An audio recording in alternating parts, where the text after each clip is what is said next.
Sir one more thing, जैसे you come across so many people, case studies, तरह तरह की केस स्टडीज़ होती है, स्टूडेंट्स की होती है, किसी को वहाँ बसना है, बिजनेस सेटल करना है, जॉब वगैरह, बहुत सारी चीज़ें we are already discussing on that.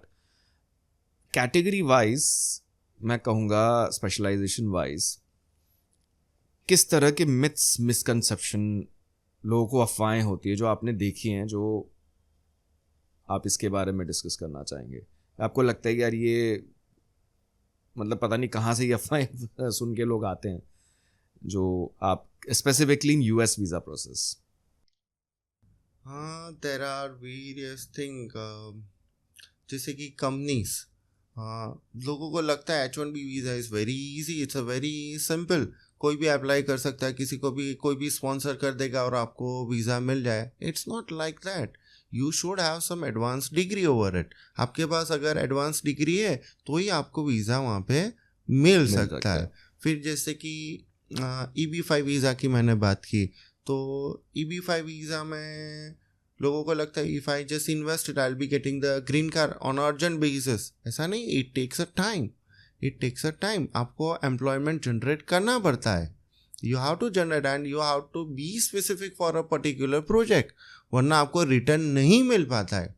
I have seen a cases जब लोगों ने EB-5 में इन्वेस्ट किया हुआ है और उनके पैसे डूब जाते हैं, उनको रिटर्न नहीं मिल पा रहा है. तो you have to be specific, आप कौन से प्रोजेक्ट में. It's not like that. लोगों को ऐसा लगता है कि मैं ये 6.5 करोड़ इन्वेस्ट कर रहा हूँ तो उसमें मुझे फिक्स रिटर्न मिलेगा ही मिलेगा, 100% I am secure. It's not like that. You are not secure. आपको प्रोजेक्ट एक स्पेसिफिक लेना है. You have to be wisely choose the project before investing it. ठीक है.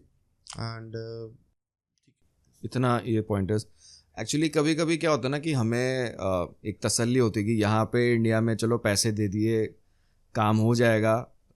कोई भी एक गवर्नमेंट का ऑफकोर्स एक प्रोसीजर होता है, बट वो समझना ज़रूरी है कि हाँ, वो एक दूसरा देश है, वहाँ का एक अपना एक प्रोटोकॉल यस, है. This is a totally wrong concept. यहाँ क्या होता है कि एजेंट बता देते कि इतने पैसे दे दो आपको वीज़ा मिल जाएगा. हाँ, ये चीज़, right right. It's not like that. You have to choose the category. अगर आप स्टूडेंट हो तो आप F1 कैटेगरी में जा रहे हो, कौन से स्टेट में, कौन सी कॉलेज, कौन सा course, that is important. If you are a trading company, you choose the category. Visa तो वो लोग देने को बैठे ही है, आपको वीज़ा मिलेगा ही मिलेगा, but you choose the category. ठीक है.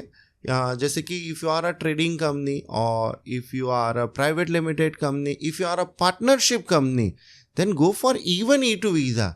फिर आप B1 B2 में क्यों विजिटर वीज़ा के लिए अप्लाई कर रहे हो? लोग B1 B2 में ही जा रहे, जो एजेंट होता है पैसे लेके B1 B2 में डाल रहे. But why you are going for B1 B2? 80% are the businessman. तो बिजनेसमैन का कंपनी होता ही है, at least partnership company is that. So आप पार्टनरशिप कंपनी की वहाँ पे ब्रांच खोलने के लिए वीज़ा रखो, E1 E2 कैटेगरी रखो. वहाँ पे स्लॉट भी कम है, आपको इजीली अपॉइंटमेंट भी मिल जाता है.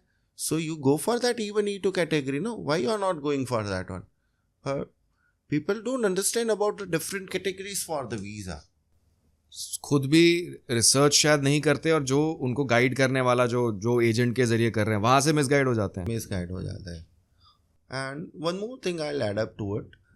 जो ट्रम्प आने से जो एडवांटेज मुझे लग रहा है वो मैं बोलना चाहूँगा कि डिसएडवांटेजेस तो बहुत सारे हैं, मतलब लोग इतने सारे आप न्यूज़ में पढ़ते हो, पर मैं जो सबसे बड़ा एडवांटेज है ना वो बताना चाहूँगा कि he has started with this self-sponsor visa. Self-sponsor मतलब if you open up a company in Canada, if you open up a company in a USA, आप USA में एक कंपनी खोलते हो, and you are the director of that company, and you are doing a proper business over there for a certain period of time, then आप अपने आप को self sponsor कर सकते हो.